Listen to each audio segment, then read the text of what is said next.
Session, let me give a 60-second synopsis. Ultimately, what we say about teenagers is that they really are just attracted to technology because they like things that plug in and light up. The problem is that although we say that in youth ministry, it has no bearing in reality. And those that actually do digital ethnography and watch what teenagers are doing say, no, that's not what they're doing at all. They're looking for full-time intimate community. They're looking to find presence in the midst of being physically absent from those that they care about. They want to find ultimately that social presence. And when we misinterpret that in the church, when we just add more technology to what we're doing without understanding the deeper longing, what we realize is that we fail to meet that longing that young people have for intimacy and identity and belonging. And that actually is very much the way that the church is configured, or supposed to be configured by God. We are supposed to be the community of the faith. We are to be the people who are communion, who are koinonia, who are fellowship ultimately together, the body of Christ.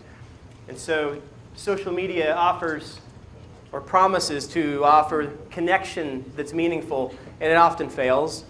But the church often fails just as often to offer community of belonging and intimacy and identity. So are we offering ultimately a faceless church? Now, as we head into this second session, Communion Beyond Connection, I want to talk a little bit about relational youth ministry. You may have heard the term relational youth ministry before, and I want to problematize the idea of relational youth ministry a little bit for you. I'm going to build on some of the stuff that we did in the last session. So we've got teenagers that are looking for full-time intimate community, and now we're going to kind of figure out that actually we're living in a world that pulls them exactly in the opposite direction, not just because it's faceless, but because of something called a social operating system, and we're going to unpack that in the context of relational youth ministry. And so doing youth ministry for the connected but alone generation is actually going to require a change in relational youth ministry that brings us beyond merely forming connections, right? This is what, in the first presentation, we said we're doing so much of in youth ministry. Like, hey, what's up? Nice life. Catch you later. And we've kind of reduced relational youth ministry often to finding these one-to-one adult-to-student relationships in which we earn the right to be heard. If you've ever done Young Life, earn the right to be heard is kind of the watchword there. We earn the right to be heard in this kind of relationship in which we then give them the gospel along the way. It's this kind of connective kind of relationship. But there's something more profound that needs to happen. But more importantly, I think relational youth ministry as this idea of adults to students in terms of just having this individual relationship needs to change dramatically as well. Okay? So, before we can go too much further, we got to unpack what you think you mean by relational youth ministry if you've ever heard it. How many of you have heard the phrase relational youth ministry at some point somewhere? Okay, about half of you. Okay, so what you're going to have to do is, like when I say relational youth ministry, you say, I don't know, what is it? Maybe a youth ministry with a relationship, maybe something else. So I'd love to know, how have you experienced relational youth ministry, and how do you practice relational youth ministry now? So this is one of those moments where you're actually going to have to talk to someone you don't know. Okay? So everyone who just raised their hand pretty much was up here, and those that didn't raise their hand pretty much were back there. I want you to find somebody who's in the opposite side of the room, and then I want you to pair up with two other people. So you have a group of 4, and I want you to answer that question together. How have you experienced relational youth ministry, and how do you practice relational youth ministry now, or how have you seen it practiced by others? And some of you are going to be like, I have no idea, so I'm in this group of 4 just to listen. But you can at least kind of say, when I say, when he says relational youth ministry, it makes me think of this and this and this. Make sense? I'll share a little bit about your diversity, and then we're going to come together and we're going to kind of hear about some of the diversity of ideas around what relational youth ministry looks like. So, you have to be, okay, get into the zone, close your eyes. I'm going to be uncomfortable. I'm going to be uncomfortable. I'm going to be uncomfortable. It's just 30 seconds of friendliness. Okay, open your eyes. Find someone in the back of the room, or back of the room people. Find someone in the front of the room. And you're not excused from this, even though you think that you are. So everyone stand up. Find 3 or 4 other people. Y'all are hiding. I'm just going to come talk to y'all. That's what I'm going to do.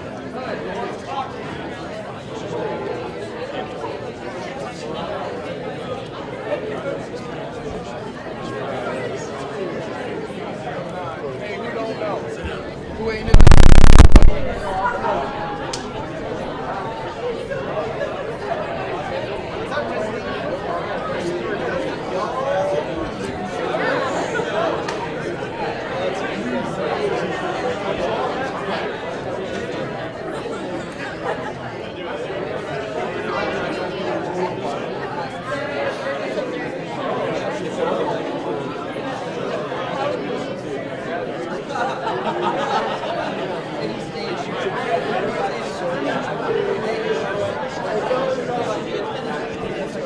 always a cheater table. Always. You are the people that sit on the end caps of the rows and do not move to the middle. I know it. So bad. I'll pray for you.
No way. They know all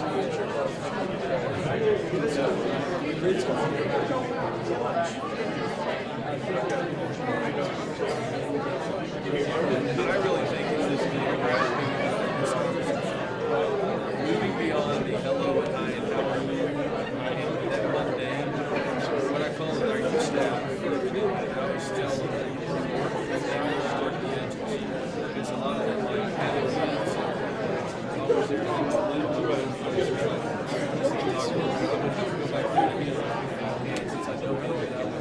to just get I was targeting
All right, I said talk about relational youth ministry. Don't get all relational on me. Come on back.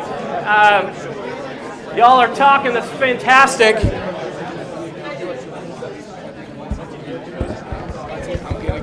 Hey, who don't know? Who don't know? All right, is my mic back on? Kind of, sort of. All right, hey, when I say relational youth ministry, you say, what'd you say? What comes to mind? Somebody out there.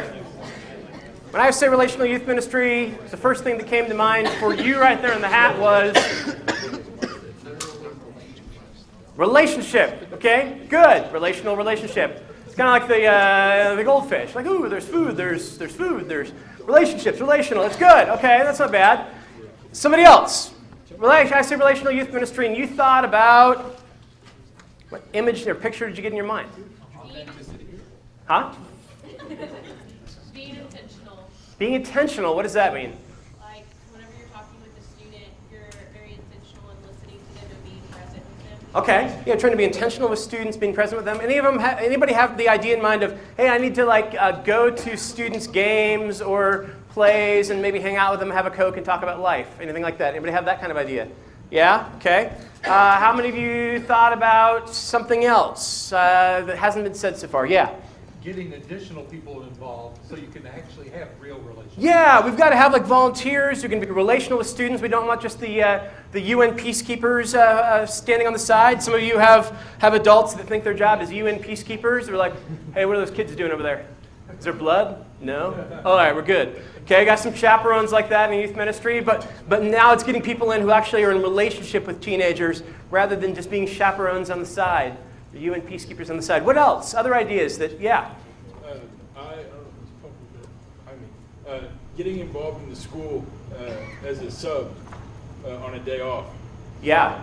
So you know students outside of school, Right. you make those relationships there, and then they feel more comfortable being... Seeing who they hang out with when no one else from their other church world is supposedly watching has been eye-opening. Yeah, so in some cases, just not even understanding the relationships that are going on. There's all kinds of ways that we conceive of relational youth ministry. The idea of relational youth ministry also ultimately comes out of a Young Life context in the 1940s, where Jim Rayburn, the founder of Young Life, says, hey, these Youth for Christ rallies that are going on around the nation, which we're drawing in literally millions of teenagers annually, preached by a young preacher named Billy Graham, who was really drawing crowds in.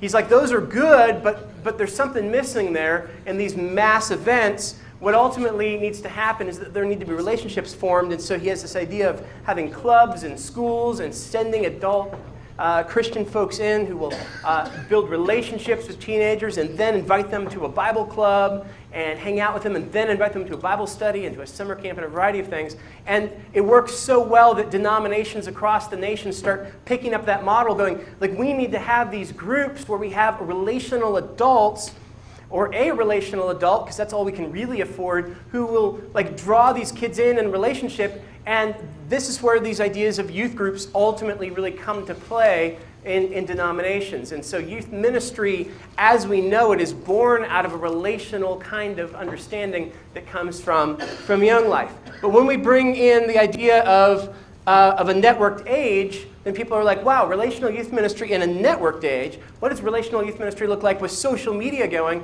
Then we get all kinds of different ideas. And I've heard people say, hey, really what we need to talk about in terms of relational youth ministry in a networked age is just trying to figure out how we relate to youth at all in the midst of an age where they're just enamored by these devices. Like, how am I supposed to relate to teenagers who would really rather talk to the phone or type into their phone than have a conversation with me or be in relationship? How do I do that? That's an interesting way to think about relational youth ministry in a networked age. I don't think it's big enough. Another thing I hear sometimes is, hey, relational youth ministry in a networked age or in a social media age is about finding strategies to connect with youth. Like, how do we use these different mediums to find where youth are and to go where youth are? If in the 40s youth were in schools and Jim Rayburn sent these Young Life folks into the school, where do we send our folks to be in relationship with teenagers today? What are the strategies we're going to use to find where kids are hanging out in the digital age? That's interesting as well. I also don't think that that's big enough. Third thing I often see is, hey, how do I use Instagram to attract kids to my youth group? Like, how do I get friended by them and start a relationship so they can see my post that tonight we're having crazy game night at youth group, and then they'll come. Like, how do I use Snapchat for that? How do I use Instagram for that? How do I use Facebook for that? These strategies. I definitely don't think that is big enough either. Here's what I think we have to do in terms of relational youth ministry and what we mean by it in a digital age. It's this, ultimately, that relational youth ministry is it's a matter of forming the practice of relationships. The matter of forming the practice of relationships. We'll pause there before we go to the bottom part. Relational youth ministry is a matter of forming teenagers' very practice of being in relationship with someone else. What does that mean? It means that we help them figure out what it truly means to be in a healthy meaningful relationship with someone else. All of us live in a culture that has a social operating system. A social operating system, as sociologists define it ultimately, is a system of unwritten rules by which we know how to be socially successful. Who should we be in relationship with? How should we be in relationship with them? What does it mean to be in relationship with someone? What do we do if we are someone's friend? Who do we decide to be friends with? How does friendship work? And every society has a social operating system that it runs on. And in our world, sociologists say the emerging social operating system is what they call networked individualism. They say that we are in a shift, and have been since at least the 1980s, from a previous form, a previous social operating system, to one now that they describe as networked individualism. I want to unpack that social operating system for us a little bit. Because in any culture, the way in which we're in relationship with one another is deformed by our social operating system. It's formed by it, but it's also deformed. From the moment that Adam and Eve sinned, from the moment that they ate of the fruit, relationships were being deformed. And there is this social operating system that immediately comes up, like, hey, we're naked, so we need to hide from each other. The way to be in proper relationship with each other is to be clothed, and we should be ashamed of what we've done and how we look naked. Okay? That's part of what Genesis is doing. And through time, this turns into a larger cultural operating system in which there are these unwritten rules about how you're in relationship with one another and what that means. And it changes from culture to culture. Every culture's operating system deforms our relationality in some form or fashion. I think that what it means to be in relational youth ministry in a networked age is to see ourselves as those who are helping to form the way that teenagers go about relating to one another, to adults, to everyone. And we do this ultimately not by telling them that they should be different, but by operating ourselves out of an alternative operating system. The church is called to ultimately operate out of an alternative operating system, and we named this in the last session ultimately as communion. We're going to unpack that a little bit more, and then we will fully unpack it tomorrow. Okay? So, in our first session, we said that teenagers in a society characterized by faceless, face-to-face relationships are longing for relationships of intimacy and presence, and they're seeking those through their use of social media. But we have to take into account that they're also longing for such relationships against the backdrop of a society whose dominant social operating system is networked individualism. So they're seeking this presence and intimacy, but they're being told through unwritten rules and social norms about how to be in relationship with one another. And I think you're going to see in a few minutes that those two forces are actually competing. Again, every society has a social operating system. It's the social rules and the norms that govern how one must act to be socially successful. That's the best definition I can give you in a short amount of time for a social operating system. The rules and norms that one must follow to be socially successful. Okay, so let me give you an example of this. We might ask the question, for example, what must this guy do to get this girl? What must this guy do to get this girl? And in the very formulation of that question, we've already unknowingly operated out of one of the premises of the social operating system that undergirds our society. We've already operated out of it. Because the idea that we don't even question is that it's the guy's job to get the girl. That he should be the one pursuing her. And that her role, if she wants to be socially successful, is to hang back and wait for him to call or text or do whatever people do.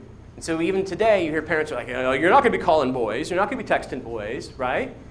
That's part of our social operating system. It's part of the unwritten rules that one operates by if you want to be in relationship with others. It tells you how to be in relationship, what it means to be in relationship, and who you should be in relationship with. Okay?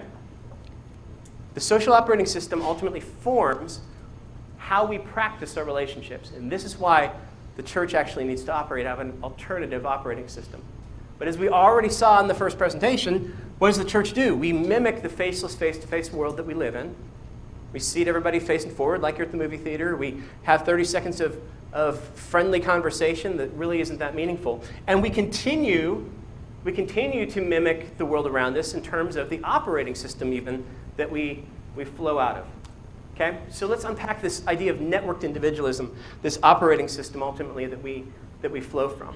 We're living in a time, sociologists tell us, of a shifting social operating system, and that it's one that's largely defined through the notion of networks. Now, the idea of networks, the language of networks, used to be kind of a computer geek kind of thing. Like, computer geeks would talk about networks, but today we talk about networks in a variety of domains. And in fact, as it says here, it's kind of our social logic, it's the way we think. And we do this even in the realm of relationships. So we say, hey, have you connected with so-and-so? Do you have a connection with? Or you should really connect with somebody. We start talking about people as if they are part of a network, as if they are part of a network node.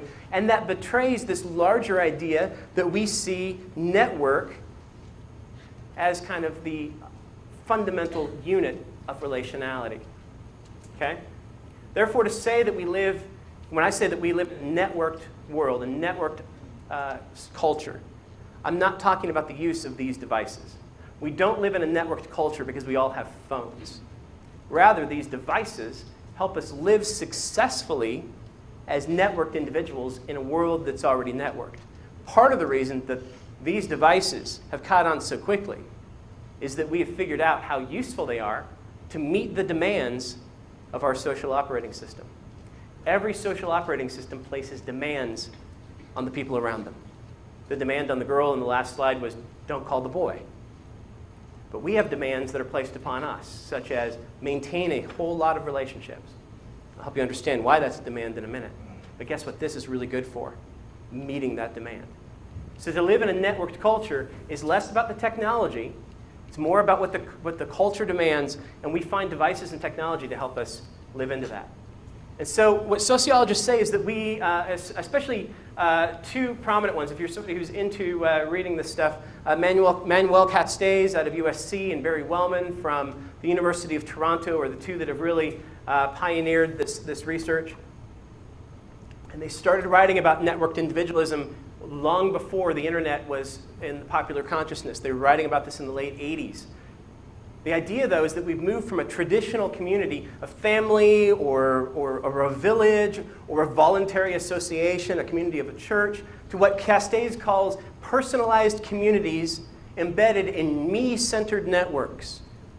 Personalized communities embedded in me-centered networks. So that today, the image of individuals being contained or bounded within a particular discrete group, individuals in a church, in a particular community, in one neighborhood, one group at a time, that's a thing of the past.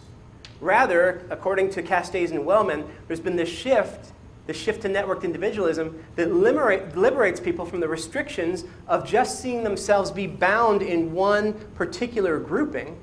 And we now are able to find our community through networks that we ourselves build. Community then becomes not a group, but an experience.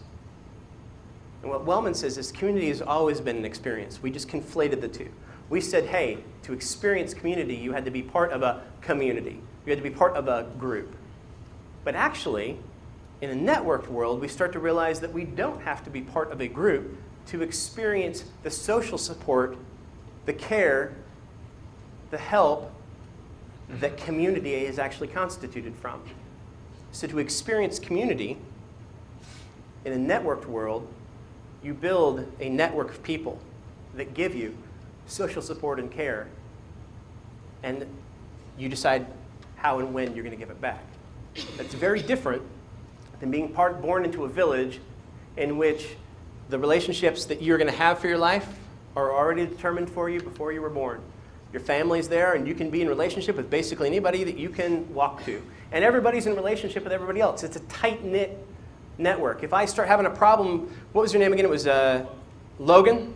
If I start having a problem with Logan and our small little village, my problem with Logan relationally becomes a problem real quickly because Logan's in relationship with everybody else I'm in relationship with. And if I say I'm not going to be anywhere that Logan is, then suddenly I'm not anywhere, right? Because Logan's everywhere. Or people that like Logan are everywhere.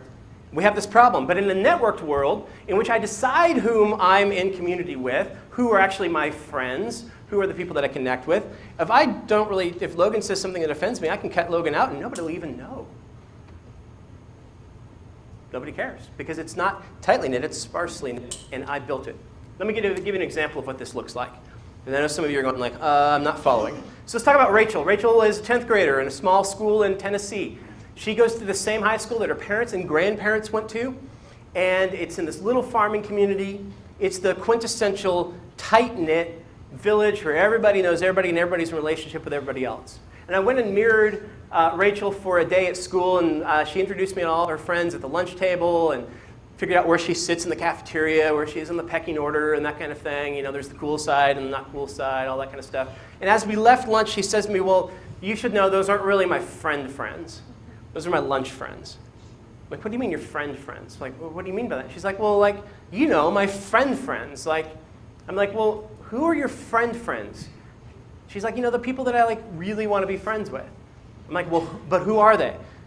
Like, are they the girls on the volleyball squad that you're part of? Are they the girls on the cheerleading team that you're part of? She's like, no. Like, there's one or two of them on there, like one on cheerleading, one on volleyball. But she starts listing off these people who are her friends. A couple kids from the church that she used to attend, a few students from the church she attends now, some kid that she knows from summer camp that she stays in touch with, one of the girls at the lunch table, and a few other people here and there. What Rachel ultimately is doing is that she's floating between these groupings, volleyball team, lunch table, summer camp, church, that are fairly static groupings, but she's not actually finding her identity and more importantly, her community, her sense of social support from any of these groups. She's rather using those groups to find a few friends. Hey, I like you, but Logan, so hey, here's my number. Let's go hang out. And so these devices allow us to keep those relationships alive. And so Rachel has a thriving relationship with this person that she knows from summer camp. They're talking all the time and sharing things, and they make plans to get together. That's what teenagers mostly do with these, as they either talk about not being able to be together, or they talk about ways in which they can figure out how they can get together. She's building her own sense of community. And this is actually what networked individualism demands. That you build your own community, and it's not a tight-knit group, it's a sparsely knit network, such that if you actually look at the friends on your Facebook list, many of them don't even know that the others exist. And yet they're all part of your network, some of them closer than others. And Rachel has to kind of figure out who and where she wants to arrange everyone in her network. How close should people be? How much time should she spend keeping in touch with them? And all of that depends on how they provide communal support to her. She is embedded in a me-centered network. Now, this explains why some of you may have tried to convene small groups in your ministry, and it gets harder and harder every year. You put together these small groups of students and you figure out like, man, we are just not gelling. We are having a hard time getting these students to really be in relationship, to really share with each other. Because part of the reason is that we increasingly look at groups that we join not as our places of community, but a place to find a few people to add to our personalized community. A place that we can go to find a few friends, ultimately. And this was even, yes, like looking for friends. We have dozens to choose from. Real reader board. Looking for friends, we have dozens to choose from. Group congealing becomes harder. Because when I come to your small group, I already have my network of friends, my network of social support, and there might be somebody there that I want to add to my network, but by no means am I going to see this group, this place, as my central site of social support. And this happens in churches to the degree that we use churches the same way that we use dating sites. So nobody joins eHarmony to be part of the group, okay? eHarmony does not sell, to my knowledge at least, hats and t-shirts where you can say, I'm a member of eHarmony, okay? Why? Because that's ludicrous. You don't go to eHarmony to become part of a member of a community. You go to eHarmony to find a friend, someone, your one, right? You don't go to join and just find this wonderful community. eHarmony, to my knowledge, does not do reunions, okay? And churches increasingly become used the same way. They become the sites where we go to find a few friends, which explains why mid-sized churches are dying. Because either you're in a small church where you're all friends, or you want to go to the big church where you have dozens to choose from.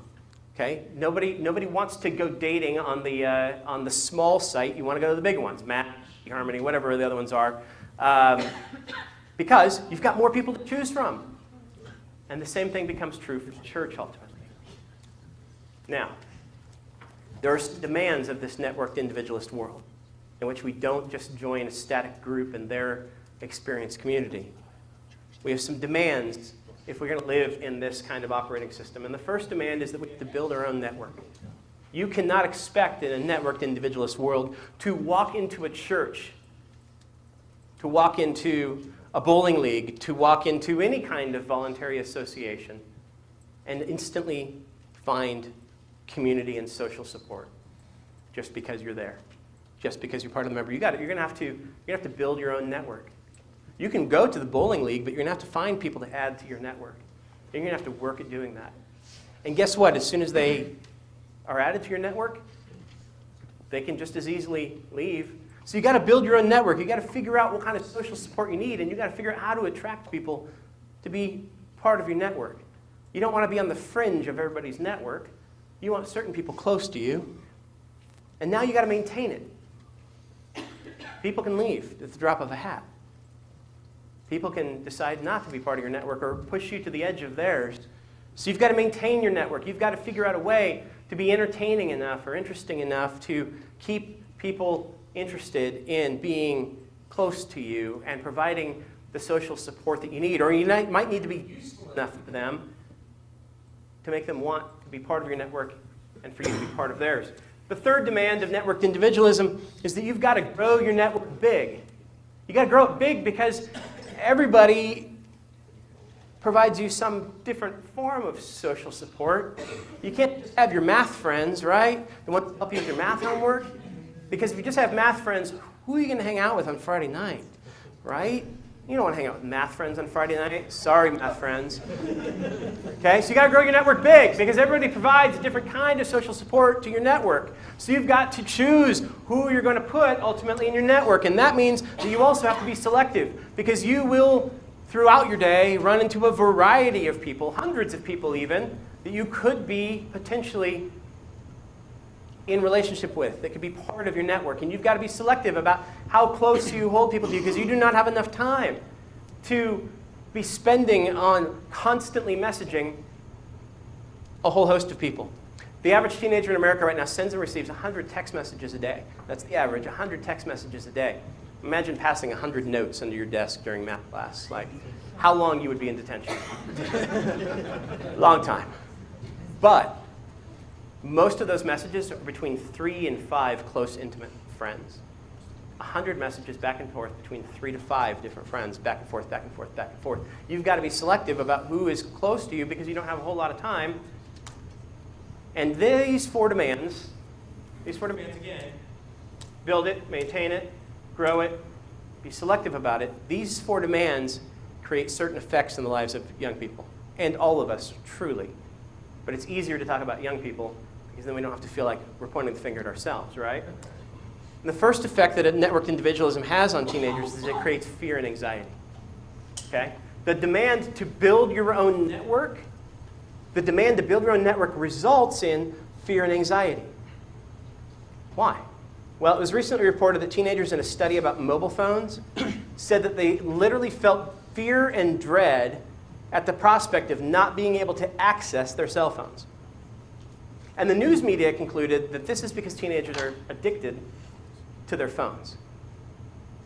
They're not addicted to the phones. They're addicted to the relationships that the phones mediate, but more importantly, they're addicted to making sure that their network doesn't go away. Because it's just as soon as somebody joins your network, they can leave it. And if somebody messages me and I'm not available and I don't respond to them, then they're going to go to somebody else, and that friend is going to move closer, and I'm going to move further out to the edge, ultimately. There's not a community that's built in. And if I lose my network, then I lose my sense of social support. I lose my sense of community. If I'm going to experience belonging, then I'm going to have to create the community that I belong to. And that is fear and anxiety producing. You have to create your own community if you want to belong. You need to be interesting or they're going to leave. We know that teens are losing sleep to be available to people on the other end. In the research that I did, I asked teens routinely, how long can you wait to respond to a friend if they text message you? And pretty much the average is about 30 minutes. Anything beyond 30 minutes was being rude or not attentive to somebody who's a close friend. And several of the teens that asked to said to me, well, how close of a friend are we talking about? Because the amount of time between when they responded and didn't was based on how close in that person's network that friend was. And if it was closer, then you wanted to really maintain that friendship, and so you better respond faster. This produces all kinds of fear and anxiety because it is your social position. Social media becomes the way in which to measure ultimately your social position and your ability to garner social support when you need it. The second effect that we see in networked individualism is something that I call the hidden self of the curated soul. The hidden self of the curated soul. We get on teenagers all the time for sharing too much information online, but when you actually look at what teenagers are doing, they are carefully and consciously crafting and hiding aspects of themselves. They're crafting and creating kind of this buffered self. They're participating in selective concealment and selective disclosure. And we don't often like the ways that they disclose themselves, but they know that there are aspects of themselves that they must hide because they're afraid that if anyone knows that I like this, or I'm into that book series, or I look this way, then they might drop me. They might move me out of their network. They might move to the edge of my network and not be available to me. Pew Research did a study on girls with the Girl Scouts of America. And they found that, quote, they found that 74% of girls agreed with this statement, that most girls my age use social networking sites to make themselves look cooler than they are.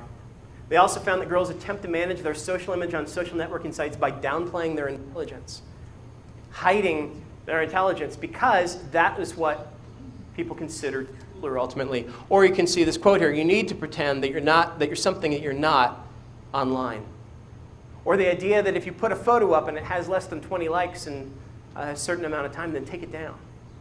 Because ultimately, the demand to maintain your network means that you better be interesting, you better be entertaining, you better have something to offer, you better be beautiful, you better be doing something intriguing that makes other people interested in having you in their network. And when you look distasteful, when you don't look interesting, when you don't look beautiful, then you increase your odds of being dropped.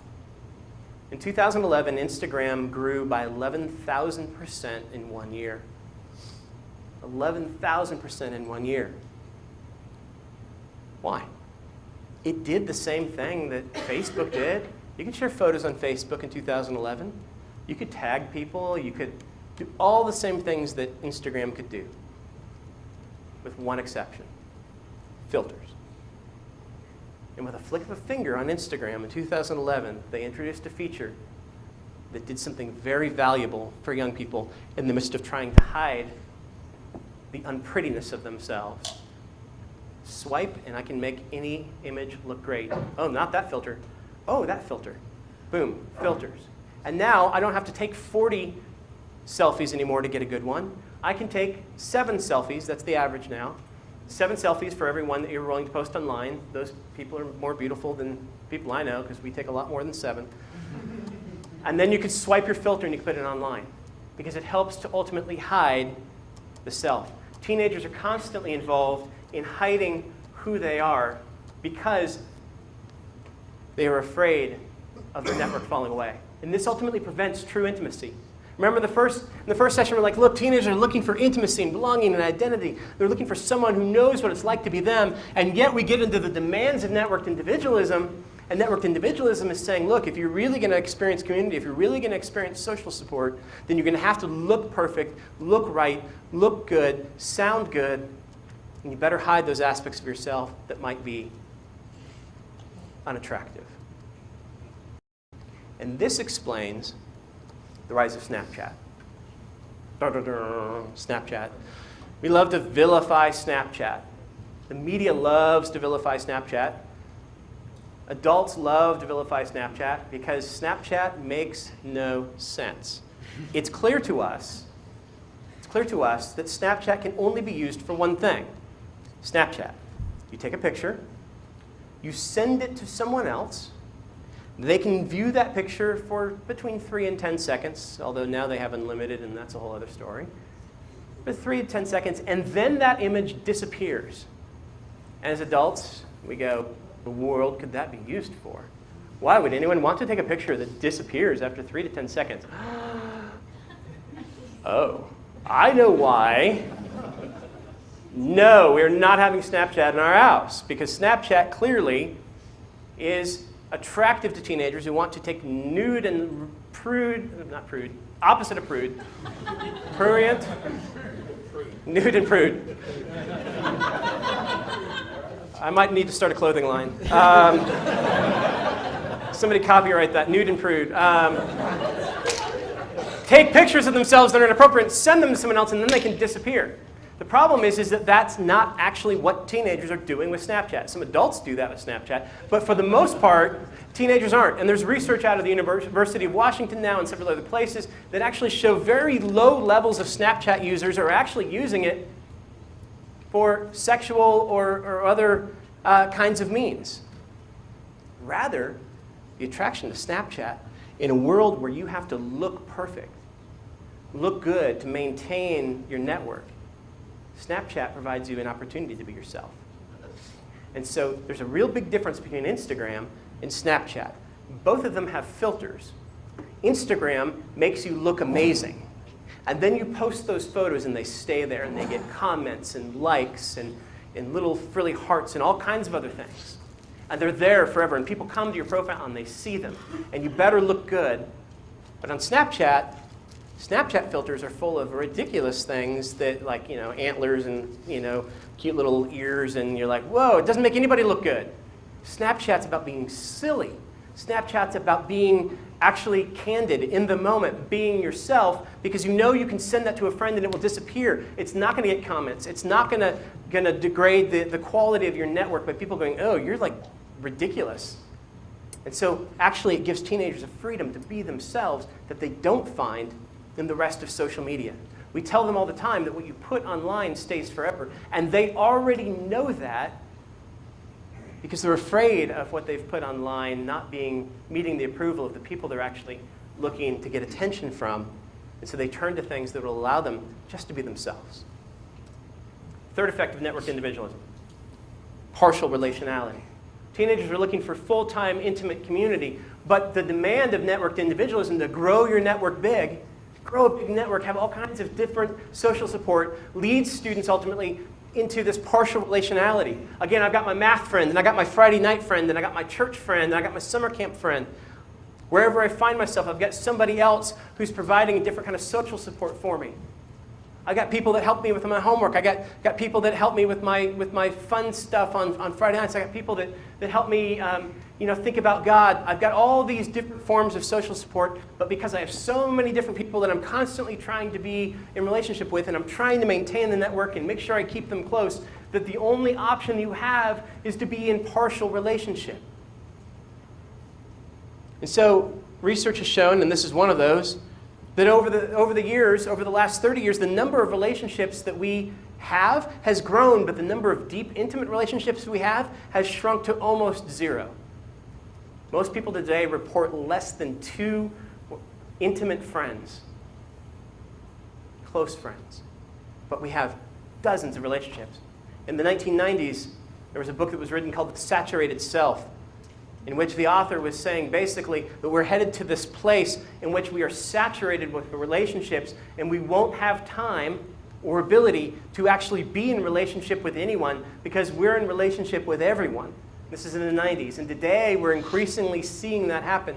And so you've got teenagers who are desperately seeking for full-time intimate community, for people who know what it's like to be them, and yet they're also in this social operating system that demands if you're going to have social support, if you're going to experience community, then you better be in partial relationship because it's the only way to meet the demands of growing your network big.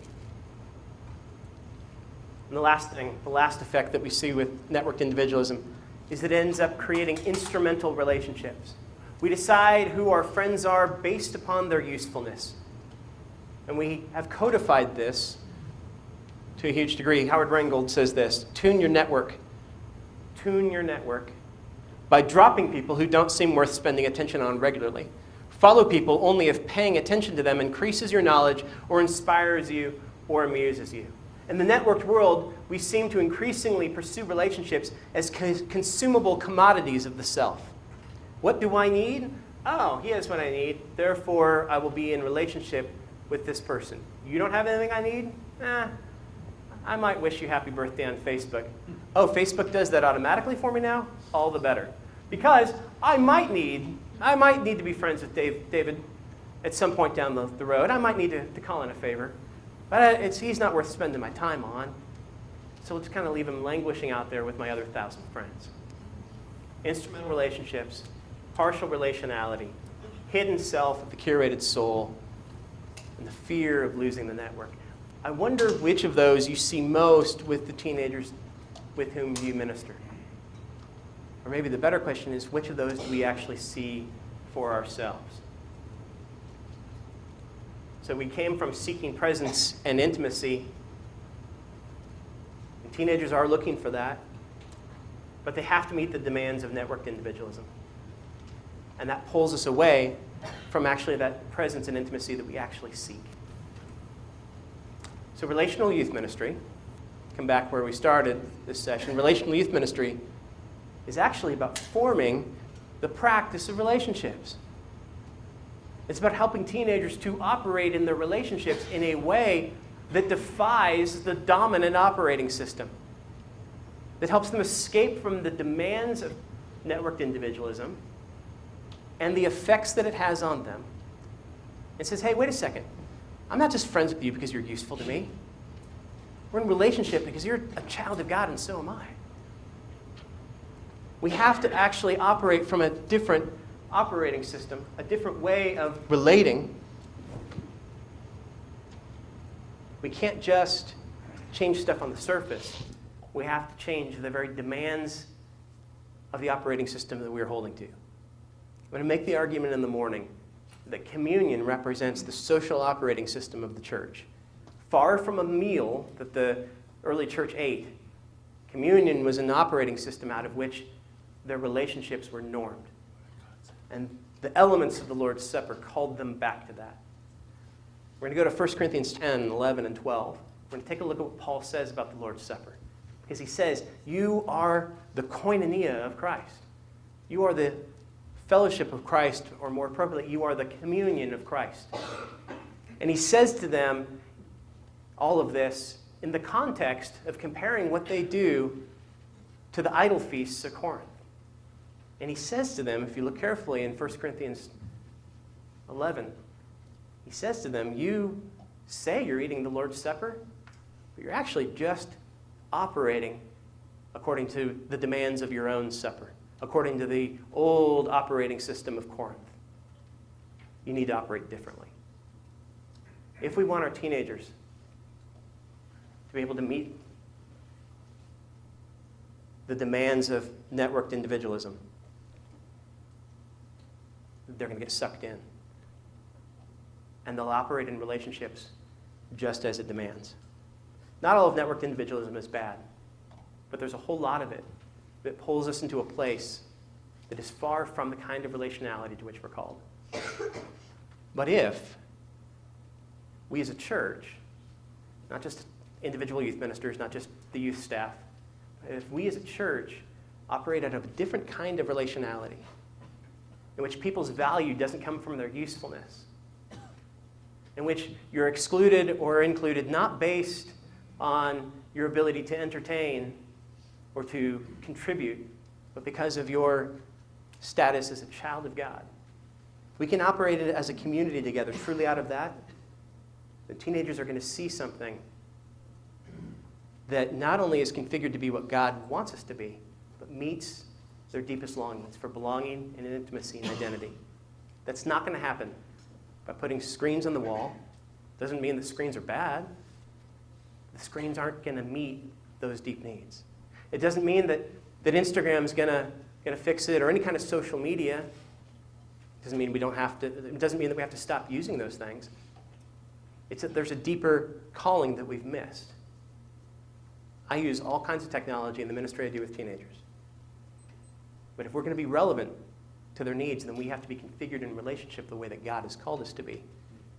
And that contrasts, I think, in a great way with networked individualism. And as we'll look at tomorrow, it contrasts in a great way with what Paul was confronting in Corinth in the first century. Thanks for your time tonight.